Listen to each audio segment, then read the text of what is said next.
আসসালামু আলাইকুম।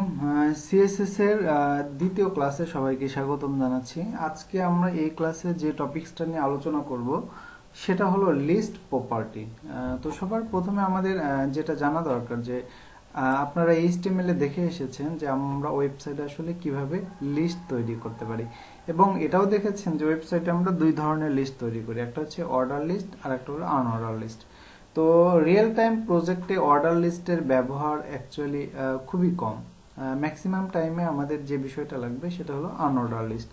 তো চলুন আমরা একটা আনঅর্ডার লিস্ট তৈরি করে ফেলি। কিভাবে একটা এইচটিএমএল এ আনঅর্ডার লিস্ট, আপনারা জানেন যে আনঅর্ডার লিস্ট এইভাবে তৈরি করে ইউএল, এরপর আমাদের প্রত্যেকটা লিস্ট আইটেম এল আই আকারে থাকে। ধরেন আমি এর ভিতর দিলাম সিএসএস। এখন এটাই যদি আমরা ডুপ্লিকেট করি মাল্টিপলস টাইম, তাহলে আপনি দেখতে পারবেন। ওকে, এখন যদি আমি এটা আউটপুট দেখি, আমাদের এখানে ওপেন করা আছে।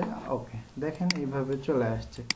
তো ব্যাপার হলো যে আমাদের এইখানে আনঅর্ডার লিস্টের বা লিস্ট প্রপার্টি থেকে আমাদের দেখেন এখানে লিস্ট প্রপার্টি টোটাল 4টা প্রপার্টি আছে: list style image, list style position আর লিস্ট স্টাইল টাইপ। তো হচ্ছে আমাদের অ্যাকচুয়ালি এই 4টা প্রপার্টি লাগবে না রিয়েল টাইম প্রজেক্টে। হ্যাঁ, তো এই 4টা প্রপার্টির মধ্যে শুধুমাত্র একটা প্রপার্টি আমাদের প্রজেক্টে কাজে লাগে, সেটা হলো লিস্ট স্টাইল। এই লিস্ট স্টাইল কি কাজ করবে? লিস্ট স্টাইল কাজ করবে হলো এই যে আমাদের বুলেট পয়েন্টগুলো আছে বাম পাশে, এই বুলেট পয়েন্টগুলোকে রিমুভ করার জন্যই মূলত আমাদের লিস্ট স্টাইল প্রপার্টিটা দরকার হয়। তো চলুন আমরা কিভাবে আসলে লিস্ট স্টাইল প্রপার্টির বুলেট সাইনগুলো রিমুভ করতে পারি। তো এখানে যেটা করতে হবে যে আমাদের আনঅর্ডার লিস্ট যেটা আছে এর হলো আমরা জাস্ট লিস্ট স্টাইলটা নান করে দেব। এখন যদি আমরা এটার আউটপুট দেখি, তাহলে দেখবেন যে এতে বুলেট পয়েন্টগুলো চলে গেছে আর কি। তো এটাই আমাদের কাজে লাগবে যে কোনো একটা আনঅর্ডার লিস্টের যে বুলেট পয়েন্ট সিম্বলগুলো আছে এগুলো যদি আমরা ডিলিট করে দিতে চাই, সেক্ষেত্রে মূলত আমাদের লিস্ট স্টাইল প্রপার্টিটা কাজে লাগবে। অন্য যে 3টা প্রপার্টি আছে এই 3টার কাজে লাগে না। এটা বলা যায় যে এটা না জানলেও কোনো দরকার নেই, অনলি এই একটা জানলেই এনাফ। আচ্ছা, এরপরে হলো আমাদের কোন বিষয়টা আছে, চলুন আমরা দেখে আসি। এরপরে যেটা আছে যে লিঙ্ক প্রপার্টি। হ্যাঁ, লিঙ্ক প্রপার্টির মধ্যে এখানে আসলে 4টা প্রপার্টি আছে। আপনারা জানেন যে এইচটিএমএল এ আমরা লিঙ্ক তৈরি করছি কিভাবে? অ্যাঙ্কর টেক্সটের মাধ্যমে। যে আমরা এই অ্যাঙ্কর টেক্সট এর ভিতর আমাদের ডেস্টিনেশন ইউআরএল, একটা জিনিস জেনে রাখবেন যে আমরা কখনো যদি কোনো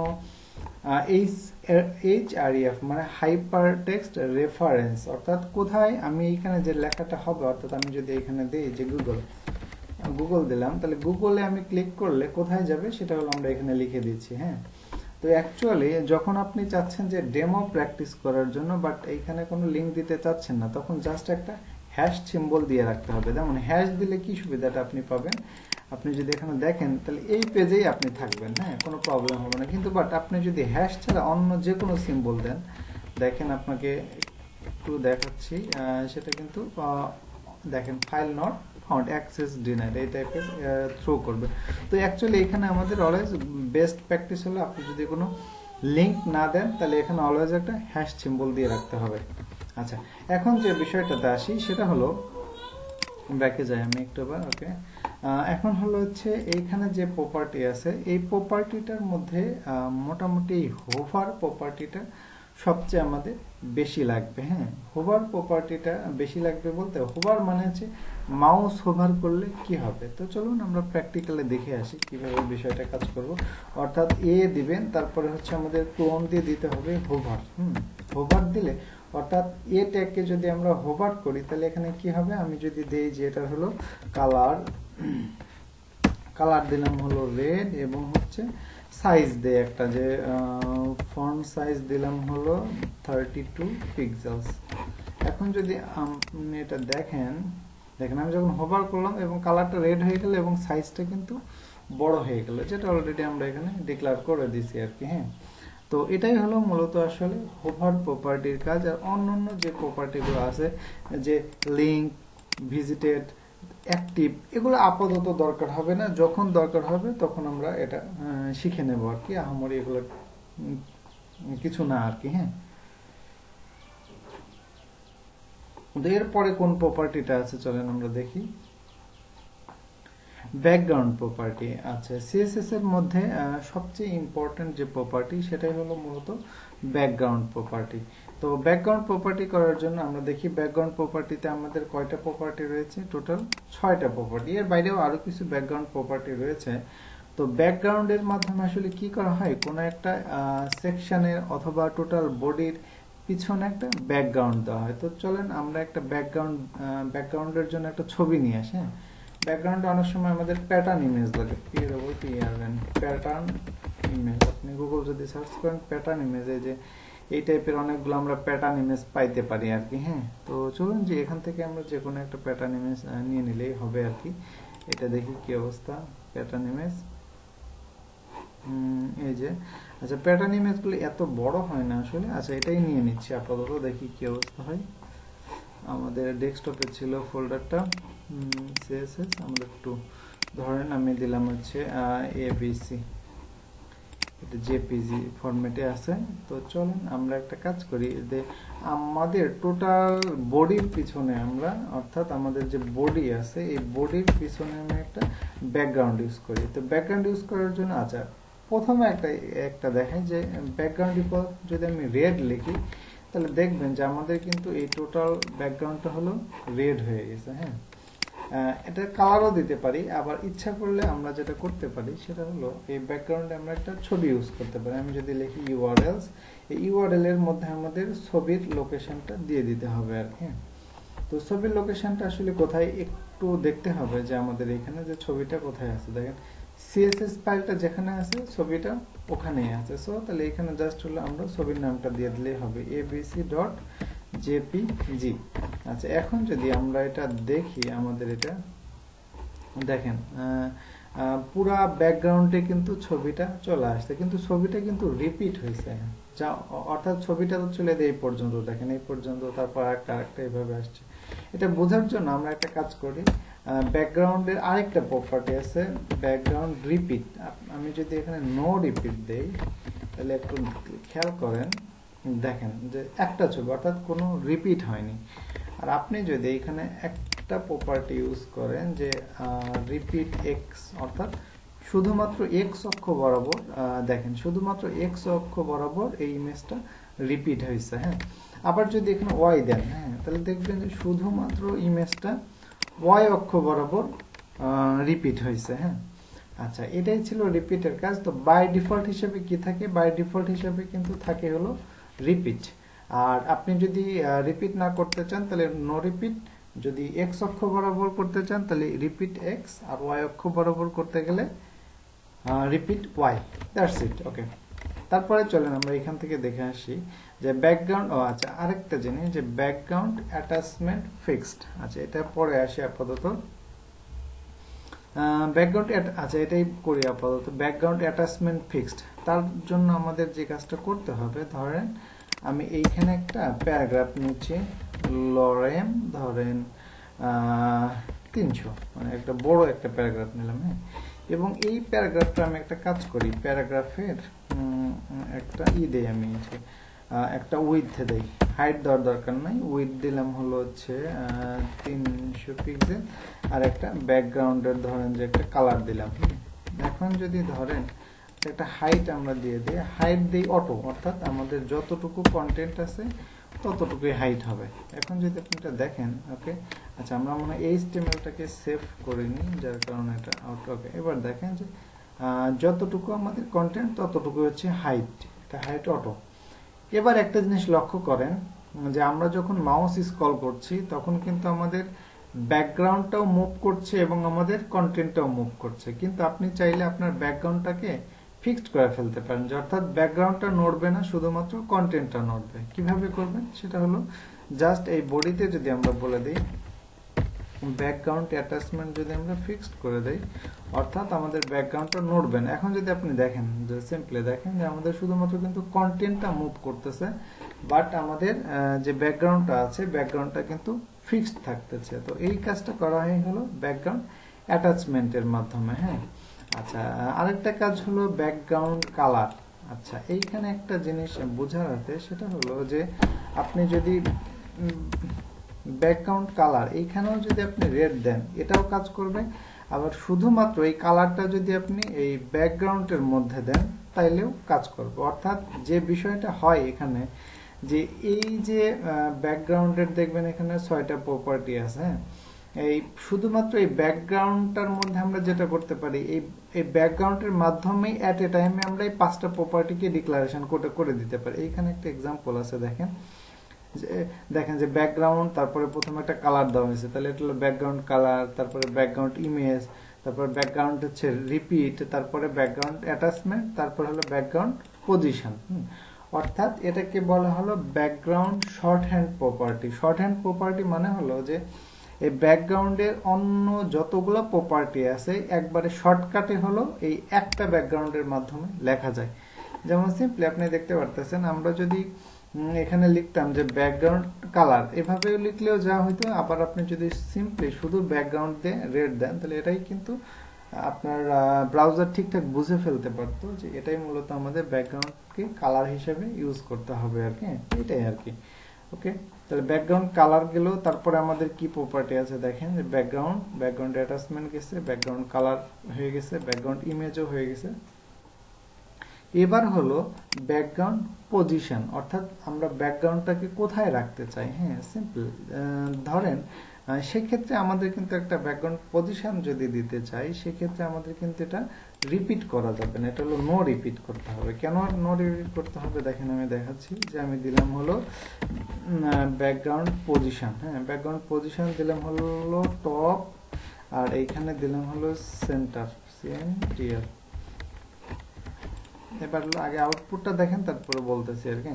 এখানে দেখেন আমি কি বলছিলাম যে ব্যাকগ্রাউন্ডের পজিশন হলো, বলছিলাম হলো টপ সেন্টার, অর্থাৎ প্রথম ভ্যালুটা হলো এক্স অক্ষের ভ্যালু এবং দ্বিতীয় ভ্যালুটা হলো ওয়াই অক্ষের ভ্যালু। তাহলে এক্স অক্ষ থেকে আমি কোথায় বলছি যে এক্স অক্ষ থেকে আমাদের এটা থাকবে হলো কোথায়, যে আমাদের হলো টপে, দেখেন টপে আছে, এবং ওয়াই অক্ষ থেকে কোথায় থাকবে, সেন্টারে থাকবে। এটা কিন্তু ওয়াই অক্ষ থেকে সেন্টারে আছে, দ্যাটস ইট। আচ্ছা, যেটা বলছিলাম যে হচ্ছে ব্যাকগ্রাউন্ড পজিশন নিয়ে। এখন পজিশনের বিষয় এখানে হলো আপনি ভ্যালু দিয়েও করতে পারেন, আরেকটা কাজ করতে পারি আমরা, সেটা হলো যে আমরা হচ্ছে ধরেন আমরা এক্স অক্ষ থেকে 50% দূরে থাকবে এবং ওয়াই অক্ষ থেকেও 50% পজিশনে থাকবে। সেক্ষেত্রেও কিন্তু আপনি দেখেন যে এক্স অক্ষ থেকে আমাদের 50% এবং ওয়াই অক্ষ থেকেও 50%, তার মানে বিষয়টা হলো মাঝখানে থাকতেছে অলওয়েজ। হ্যাঁ, তো এটাই হলো পজিশনিং প্রপার্টি। আপনি ইচ্ছা করলে একদম ধরেন যে আপনি যদি এইখানে ইমেজটা নিয়ে আসতে চান তাহলে কি দিবেন, যে ধরেন যে এইখানে এই রাইটে কি, তাহলে রাইট আর হলো বটম দিতে হবে। অর্থাৎ প্রথম ভ্যালুটা যদি দেখেন, আমরা যদি দেই যে প্রথম তুলনায় যে রাইট আর হলো বটম। এবার যদি আপনি এটা দেখেন যে দেখেন এতে ডান কোণায় এই কোণাতে একবারে চলে আসছে। হ্যাঁ, তার মানে এটার ভ্যালু আমরা লেফট, তারপর হচ্ছে টপ, রাইট এবং বটম, এই চারটা ভ্যালু দিয়ে ডিক্লেয়ার করতে পারি। পাশাপাশি হলো এটা পার্সেন্টেজ ভ্যালু দিয়েও কিন্তু ডিক্লেয়ার করতে পারেন, পিক্সেল দিয়েও হবে। হ্যাঁ, যে আপনি এক্স অক্ষের দিক থেকে যাচ্ছেন যে 200 পিক্সেল দূরে এবং ওয়াই অক্ষ থেকে যাচ্ছেন 400 পিক্সেল দূরে, তাইলে হলো দেখেন এটাও কিন্তু কাজ করবে। হ্যাঁ, দেখেন এক্স অক্ষ থেকে 200 পিক্সেল এবং ওয়াই অক্ষ থেকে 400 পিক্সেল দূরে থাকবে আর কি। হ্যাঁ, এটাই হলো মূল বিষয় আর কি। আচ্ছা, আমরা হচ্ছে পজিশন প্রপার্টি নিয়ে কথা বলছিলাম, এরপরে হলো ব্যাকগ্রাউন্ড রিপিট প্রপার্টি। হ্যাঁ, ব্যাকগ্রাউন্ড রিপিট প্রপার্টি আমরা অলরেডি দেখেছি আর কি, যে কিভাবে ব্যাকগ্রাউন্ড রিপিট প্রপার্টি আমাদের ইউজ করতে হয় আর কি। এর বাইরেও আরো কিছু ব্যাকগ্রাউন্ড প্রপার্টি রয়েছে, যেমন হলো হচ্ছে ব্যাকগ্রাউন্ড কাভার, ব্যাকগ্রাউন্ড সাইজ। তো এইগুলো আসলে আমাদের এইখানে আলোচনা না করলেও হবে, কারণ হলো হচ্ছে আমরা যখন প্রজেক্টের মধ্যে যাব এই প্রজেক্টে এই কাজগুলো বারবার করতে হবে। সো যদি আপনি বুঝতে পারেন যে ব্যাকগ্রাউন্ড প্রপার্টিগুলো কিভাবে ইউজ করা হয়, যখন আমরা প্রজেক্টে যাব তখন ওগুলো আমাদের মোটামুটি সবগুলোই কাভার হয়ে যাবে। তো চলুন, আমাদের ব্যাকগ্রাউন্ড প্রপার্টি আপাতত কমপ্লিটেড। এরপরে আমাদের নেক্সট যে প্রপার্টি রয়েছে সেটা হলো আমাদের পজিশন প্রপার্টি। খুব ইম্পর্টেন্ট একটা ব্যাপার হচ্ছে পজিশন প্রপার্টি। পজিশন নাম শুনেই তো বুঝতে পারতেছেন যে আমাদের যে HTML বিভিন্ন এলিমেন্ট আছে এই এইচটিএমএল এলিমেন্টগুলোকে আমরা কোথায় রাখবো, কোন পজিশনে দেখাবো, এটার জন্য মূলত আসলে পজিশন প্রপার্টিটা ইউজ করা হয়। হ্যাঁ, তো যে পজিশন প্রপার্টি দেখবেন হচ্ছে আমাদের মোটামুটি আছে 4টা পজিশন প্রপার্টি আছে। তার মধ্যে ম্যাক্সিমাম টাইমেই আমাদের যে দুইটা লাগবে সেটা হলো রিলেটিভ পজিশনিং এবং অ্যাবসোলিউট পজিশনিং।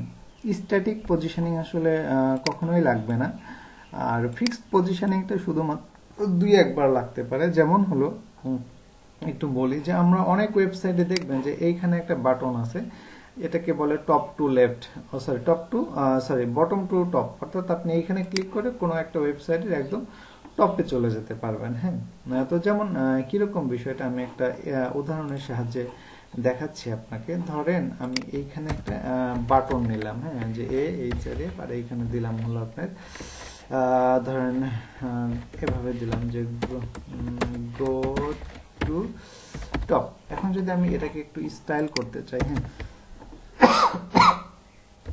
ধরেন এটাকে একটু স্টাইল করি, যেটার একটা হাইট দিলাম হলো 20 পিক্সেল,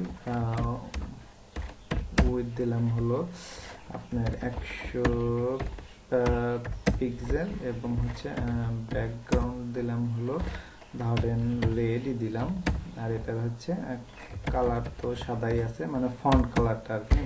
আচ্ছা, ফন্ট কালার তারপর দিয়ে দিই যে সাদা, সাদা।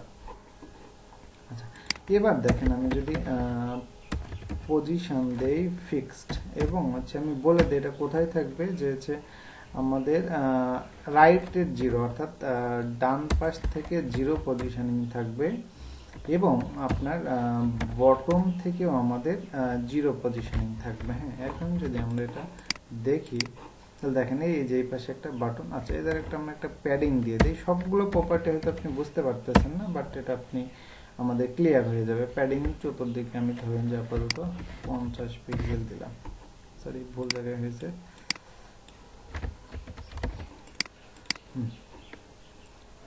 প্যাডিং না দিয়ে এটা আমরা মার্জিন দিই।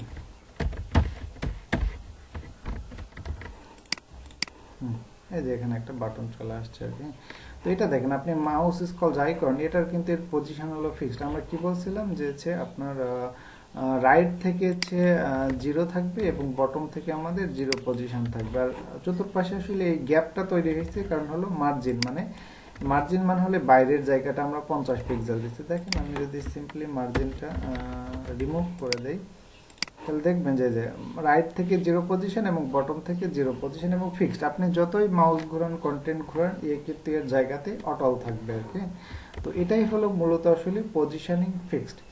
আরেকটা জিনিস মাথায় রাখতে হবে, সেটা হলো কোন একটা এলিমেন্টকে পজিশনিং করতে গেলে আমরা 4টা প্রপার্টি ইউজ করি। সেটা হলো লেফট, রাইট, টপ, বটম। মানে অর্থাৎ আপনি তো বুঝতেই পারতেছেন যে এখানে আসলে আমাদের 4টা পজিশনই আছে, যে লেফট, টপ, রাইট, বটম। কোনো একটা এলিমেন্ট কি এই 4টা প্রপার্টির সাহায্যেই কিন্তু সহজেই পজিশনিং করা যায়। তাহলে এটাই হলো ফিক্সড পজিশনিং। এরপরে যে পজিশনিংটা আমরা করব সেটা হলো রিলেটিভ এবং অ্যাবসোলিউট পজিশনিং। হ্যাঁ, তো রিলেটিভ আর অ্যাবসোলিউট পজিশনিংটার ব্যাপারে একটু বলি। যেমন ধরেন যে এই যে ইউএলটা আমাদের প্রথমেই দেখবেন যে এখানে আছে। এখন এটা যদি আমি ধরেন আমি দিলাম পজিশন রিলেটিভ, এবং এটা দিলাম যে লেফট থেকে এরা 400 পিক্সেল সরে যাক। তাহলে এখন দেখেন আমি যদি এটা লেফট থেকে দেখেন আজকে একটা জিনিস আমরা দেখি, ওকে লেফট থেকে 400 পিক্সেল আমাদের কোনটা চলে গেছে, হ্যাঁ চলে আসছে এদিকে। ওকে, দেখেন আমরা যেটা করছিলাম কি, এই যে ইউএল আছে, ইউএল কে বলছিলাম লেফট পজিশন, বলছিলাম রিলেটিভ, এবং লেফট থেকে বলছিলাম 400 পিক্সেল। অর্থাৎ দেখেন ব্রাউজারের এখান থেকে এই 400 পিক্সেল দূরে কিন্তু এই আনঅর্ডার লিস্টটা চলে আসছে। এটা এখানে দেখেন যে আমরা বলে দিছিলাম যে লিস্ট স্টাইল নাম পজিশন রিলেটিভ লেফট থেকে 400 পিক্সেল দিল। অর্থাৎ কোনো একটা এলিমেন্টকে যদি আপনি কোনো দিকে সরাইতে চান তাহলে মূলত ইউজ করা হয় হলো পজিশন রিলেটিভ। এখন আরেকটা বিষয় হলো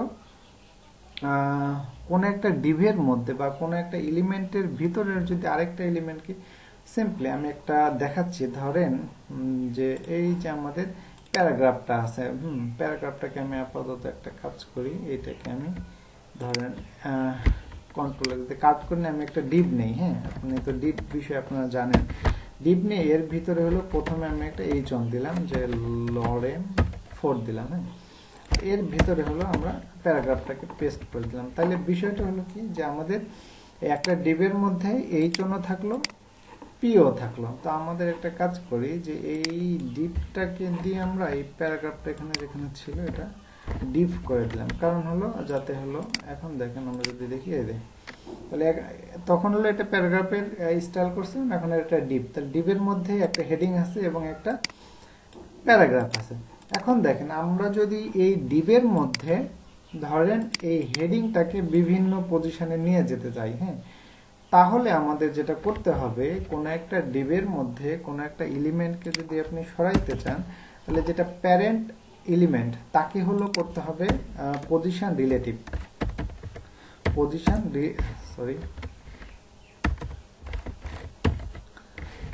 রিলেটিভ করতে হবে।